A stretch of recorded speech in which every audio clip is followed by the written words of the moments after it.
video for sailing and entertainment purposes only. You're dang skippy it is. Who's your favorite reaction channel? Somebody asked. Karina. Good evening. Did you ever do an interview from a reaction channel? Of course, Karina Kaboom. Why are you walking away so fast? You're walking in uniform. Obsessed with Karina Kaboom. What's wrong with Karina Kaboom? She's a nice lady. You're kidding, right? So this is where it's going to get interesting for y'all. You've been exposed on YouTube. I understand you're lost, you feel confused. Hello everybody, it's me. In today's video, we are talking about Amberlynn Reid trying to get ex-Destiny to do a podcast with her. You're not in love with her or anything. What happened on her live that we didn't discuss. Foodie Beauty is taking a trip to Thailand and filming everything live in person while trying to keep things private. More drama with her. And she again admits that her husband is actually her boyfriend, as well as a very big Pokemon Go update at the end through GoFest. So there's going to be a lot of Amber and Foodie Beauty drama, if you could not tell already by this ridiculous intro. So as always, everything I'm saying is just for entertainment purposes only, not meant to be taken seriously. I'm sharing opinions and not facts about publicly accessible information made public by public figures. First, I would urge you to please, if you can, be kind in the comments section. Please do not go to these people's channels and leave them mean-spirited, negative, discouraging, disparaging comments. Okay, so Amberlynn said in her live stream that if things were different, she would like to have a podcast with Eric, who she no longer speaks to, and mainly Destiny. She said that the reason that she would like to have a podcast with ex-Destiny is because she is interested in controversy and drama. I really can't say any more about that topic in and of itself because she told you the truth. Finally, something that is very shocking for our favorite girl. Yeah, like I always tell you, she claims that people are bothering her, but the reality is she's loving every moment of it. Her, if we could call it, a career on YouTube is based on negative interest. Let me tell you something. You ever known somebody interested in you and they chased you around for a long time, try to date you, but you just know that they have a negative interest in you. They've always had a negative interest in you. They're not a positive person. They don't really want you for the right reasons. The point is, this is what we got over here. Amberlynn can pay her bills due to the negative interest of her audience. She enjoys controversy and drama. She thrives on it, which is why she makes sure to cause it on other platforms, very rarely on YouTube where she is monetized, usually on Instagram, which is why, for example, she blamed Becky for her cancer. What is my point? So your ex, Destiny, exposed hygiene practices that you had. Stuff is pretty boring. Said that you did not shower for months. No matter how badly Destiny trashed and exposed you as a liar, talked about hygiene practices, you want to have a podcast with her because you love controversy and drama. Don't even start with.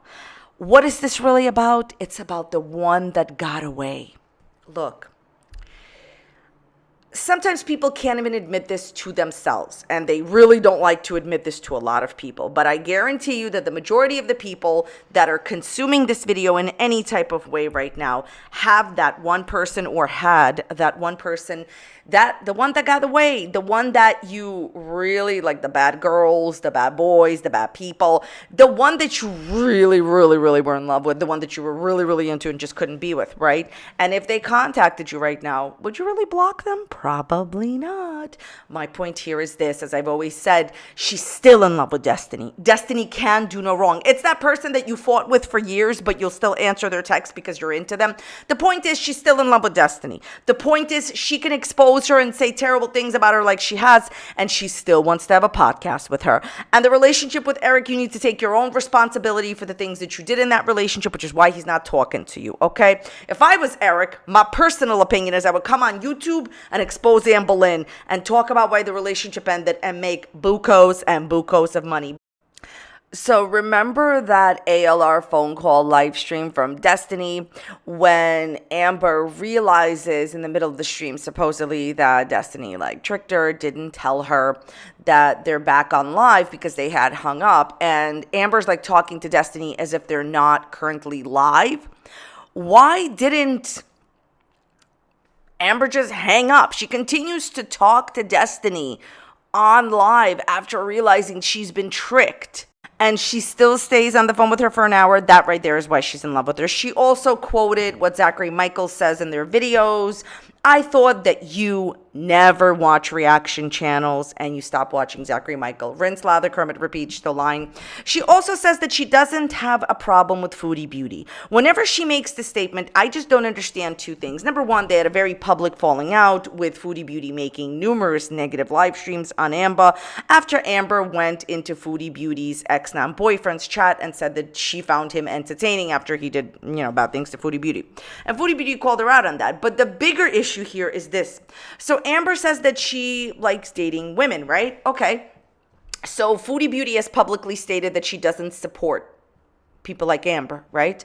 So what do you mean, Amberlynn, you don't have an issue with her? Honestly, this is what I believe. I believe that if she thinks that anyone on YouTube could help her, even somebody who doesn't really support her and is a fake frenemy friend, she will, continue to support her. The fact that you continue to support Foodie Beauty is outrageous to me, Foodie Beauty.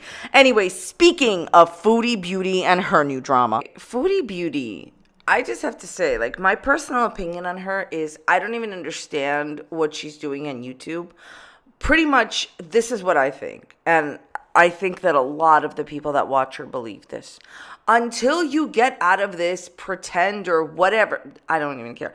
Until you get out of this relationship with this man and until you move back to Canada, people are not going to care because what you're doing is not only not making you money, not getting you views, but you've lost the real interest of the people that really support you. And by support you, I'm talking about that negative interest that Amberlynn viewers have in her. Pretty much the way that Foodie Beauty paid her bills and somewhat continues to pay her bills is through people having negative interest in her as well. The majority of the haters are the supporters, right? So nobody cares about what Foodie Beauty is doing with this guy. Honestly, nobody cares that she's dating him. It's a boring situation, and she does boring mukbang videos that don't even come close. I've said this in all of my recent videos about Foodie Beauty. She's not getting, the views are not there, and the interest in the mukbangs are not there because she's just doing them just to do them, not because she has something to say during the video. The food doesn't look appetizing. We talked about this before. And by the way, the only reason I mentioned her views, I just wanted to say, is because she continuously trashed reaction channels for years, saying, oh, you only get 3,000 views, you only get 4,000 views, and if you don't talk about me, you get no views. You're getting no views. You are, because your community, Chantal, is bored with your content. And I'm going to say this. Only when you return to Canada and only when you stop being with this guy will people truly somewhat give you a view again. What I mean by this is that you are in a different country and you don't even show us anything of the country. You stay home all day, you go out at night, you barely show us anything. Since you already live in a different country, I'm sure that people would love to see, the different things that the country offers, like different sites. She doesn't show anything except walking at the beach in the middle of the night where you can't see anything. And by the way, while we're at it, I'm going to talk to you about her new Thailand trip, right? But this is what I truly think that I need to say, all right? This is what I really, truly, myself, aside from me being a drama channel, truly believe as a human being. Seriously, how can she believe that this guy is going to stay with her forever? Not only did he tell her originally that he doesn't love her. Okay, I have a whole video on that and all that other stuff. But Chantal, do you really think that this guy is going to be with you forever? You really think this marriage, or let's just call it a marriage for all intents and purposes, whatever, she's married, fine. Do you think this guy's going to stay with you forever? You think that he's with you for the right reasons and, you think that he's going to, what I'm trying to say is, as a human being, besides being a drama channel, commentary, Pokemon Go math channel, I just need to say this. How can she really think that he's going to stay with her forever? As an adult, and I know that she's been spoiled by her family and all this other stuff and delusion, but how could you think he's going to stay with you? Anyways, he doesn't seem interested in the new vlogs. He lets you carry a backpack yourself. He's not helping you with it. You think you're going to be with him forever. By the way, fun fact, she recently, I didn't even bother talking about this because rinse, lather, Kermit, repeat. She recently again said that he was her boyfriend and not her husband. My husband is sleeping. Not my boyfriend. She literally said that he's her boyfriend, not her husband. You know, when people, I've said this before, when people get married, they're all about calling their partner their husband if you have a husband. He's not her husband. As you said, Chantal, he's your boyfriend, okay? Because I am telling you, I've gotten plenty of the views that she is getting. 10,000 views, 8,000 views. It is not whatever she's making it out to be. Like one time she came out here, she said, oh, well, I'm getting $250 for 15,000 views. No, she's not. She's lied. That's a straight out lie. You'll never make $250 for 15,000 views. No, maybe if your video is 2 hours, but hers isn't. The point is, no. Your audience is bored. Now, what do I want to say about what she's doing right now? Okay. Recently, Foodie Beauty went on the internet and she is basically saying how important privacy is. How she has decided that privacy, there's a lot of power in privacy. She will never tell anyone what she's doing anymore. She's doing a lot of things. She's doing a lot of traveling. She will never tell anyone when she's actually there. Maybe, you know, and she's been saying this one for a while. She will film, you know, her like travels. Once she's done with the travels, she will post it, but she'll never post live. She has said this many, many times. And she says that, you know, she's not going to tell people all the weddings that she attends, which is, thank you for telling us that you're attending weddings. That's not called privacy. That's called, you just tell people what you're doing. But basically, she was talking about how important it is to keep privacy. It's also because, like, we're so private now about what we do in our life. There's so much power in that. Before we go further with the obvious that she completely reveals what she's doing and she's not private, I just wanted to say privacy is for people that are not here to stick it to their audience, and privacy is for people who actually value it, not people who think that they get magical cool points on the internet for saying the obvious. So right after she says how important privacy is, you know what she does? She goes and she live streams from Thailand, and she films and posts her travels to Thailand because her and her friend over there went to Thailand. And she actually posted the video the day that she was actually there on August 29th. Like when she was in the airport, it said August 29th, and she actually posted it on August 29th. Is this the privacy that you speak of? Besides being hypocritical, and do you understand how dangerous it is and just pointless to post in real time when you are traveling? Whatever happened to her not posting in real time and having privacy? You have no privacy, absolutely none, when you are posting in real time. The reason that she's doing this, and the whole reason why she says, oh, you know, privacy, there's so much power in privacy. And that's true. There is a whole bunch of power in privacy. She don't have it. And the reason that she's going against what she's saying, and the whole reason why she doesn't have any privacy and is actually showing what she's doing in real time and going against what she said, is because her whole entire channel is all about sticking it to the audience. So in my opinion, the whole reason why she's going back on this whole privacy thing is because she needs to show her audience, like, see, I can go travel to Thailand.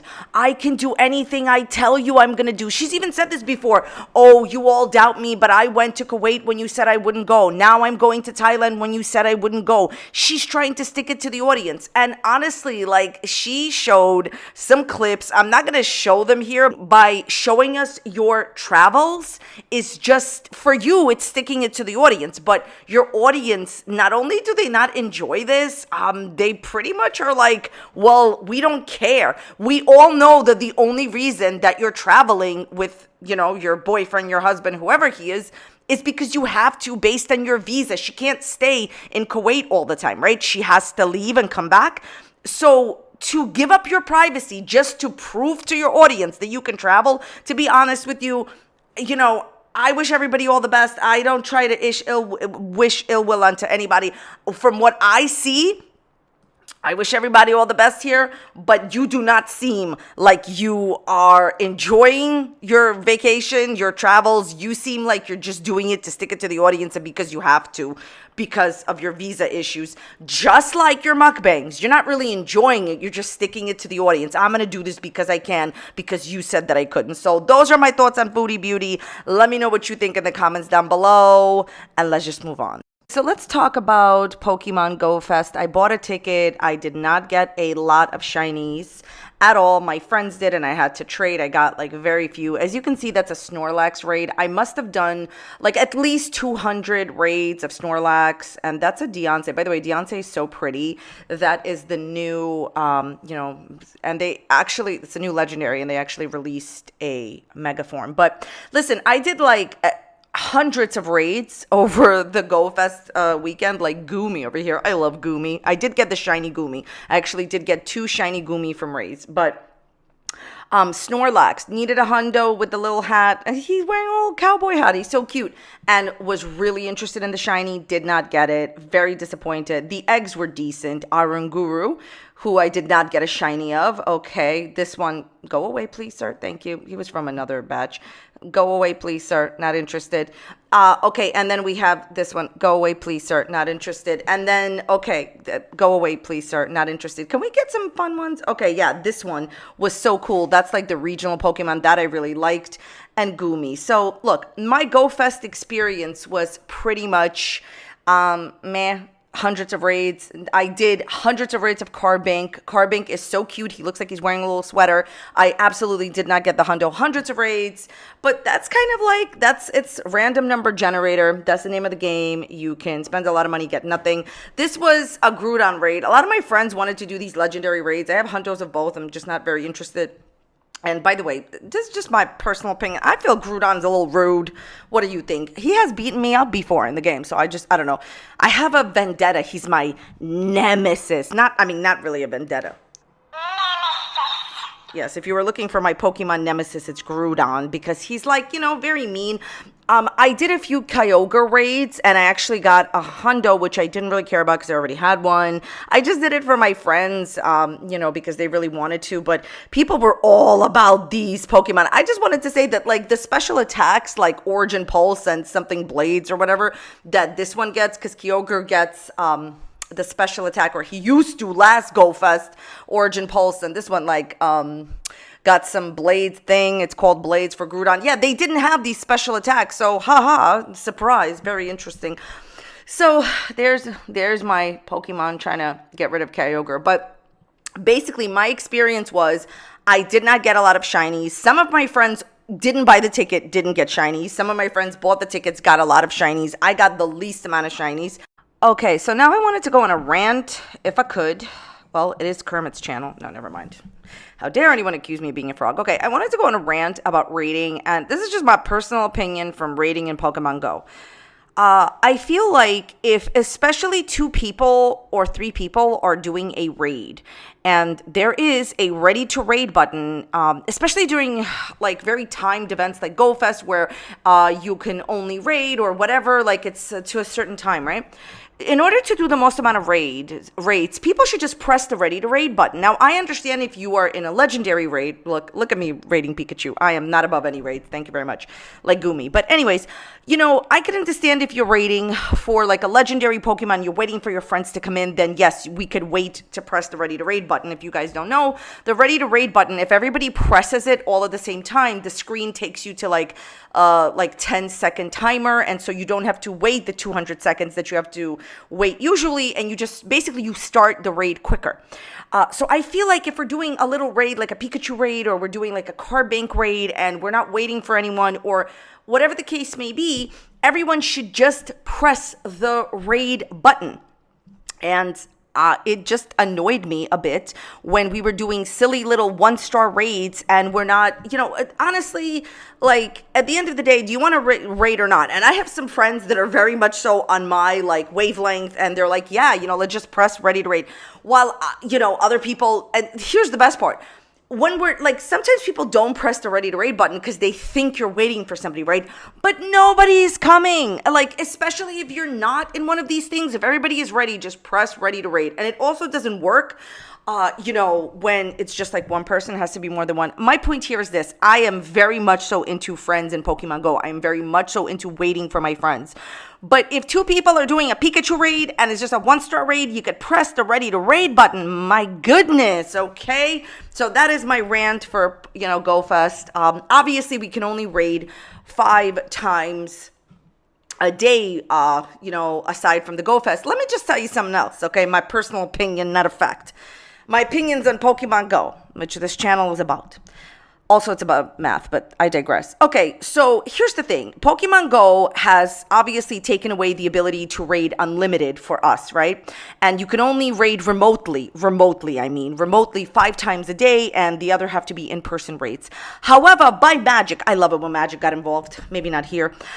Basically, you were allowed to do an unlimited amount of raids for GoFest, which says to me that obviously Pokemon Go and their whole thing was, we want people to go outside. We need people to get out there. The game is all about going outside. However, it was not all about going outside when it was GoFest and you let us raid remotely from our home 700 billion times. Do you understand what I'm saying? So where does Pokemon Go stand on this issue? Is it just because I understand they would say, well, it was just a special event, so we let you raid unlimited, but I thought it was all about going outside. If it's all about going outside, then we should have only been able to raid 5 times, a day. Do you understand what I'm saying? And also, I'd like to point out this. I understand, this is just my opinion, that the game was founded on the principle of people exploring their outside surroundings. And then during the situation that had happened with the world, they had created, a remote raiding, which literally propelled their game to even be more popular, in my opinion.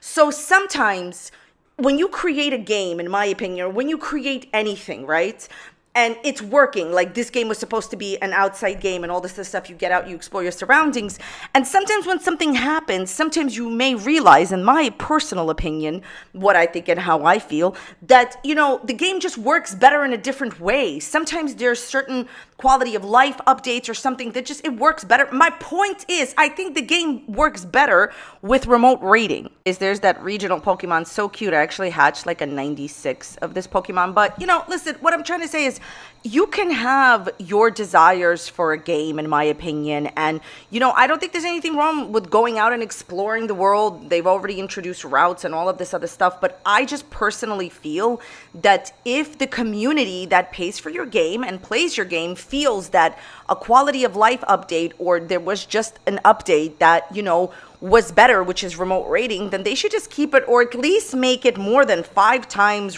a day to remote raid. You know what I'm trying to say? Like, that is just too little. Maybe make it like 20. Anyways, this was Mega Rayquaza. I also have something to say about Mega Rayquaza. He does not evolve, Mega Evolve, I mean.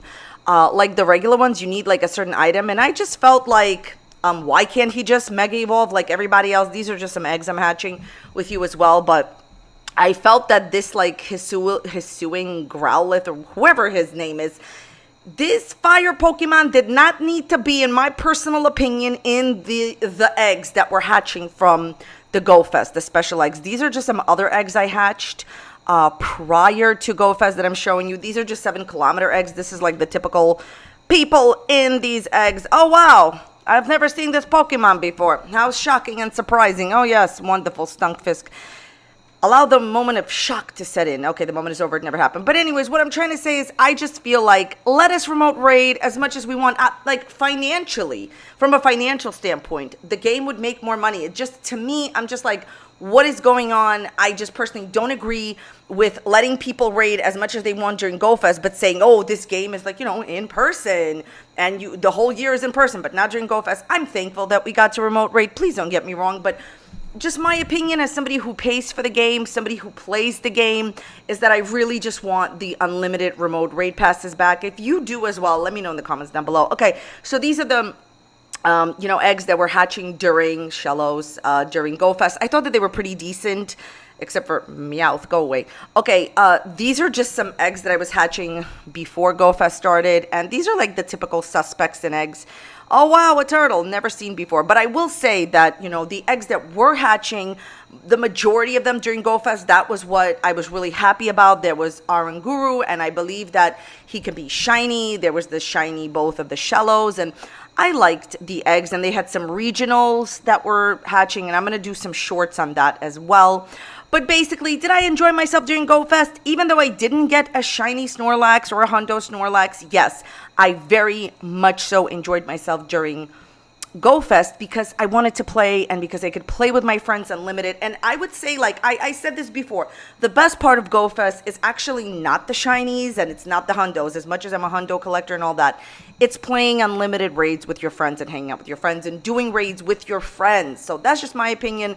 Let me know what you think about all of this in the comments down below. Did you have a good GoFest experience if you played? If not, okay, bye, Kermit. I don't know. All right, thank you so very much for watching today. I definitely appreciate you being here. If you enjoyed today's video, please check out this video that's popping up here. You may enjoy it, you may not enjoy it. Go and like it, go and dislike it. Do whatever you want, okay? So thank you so much for being here. I will see you next time. Bye.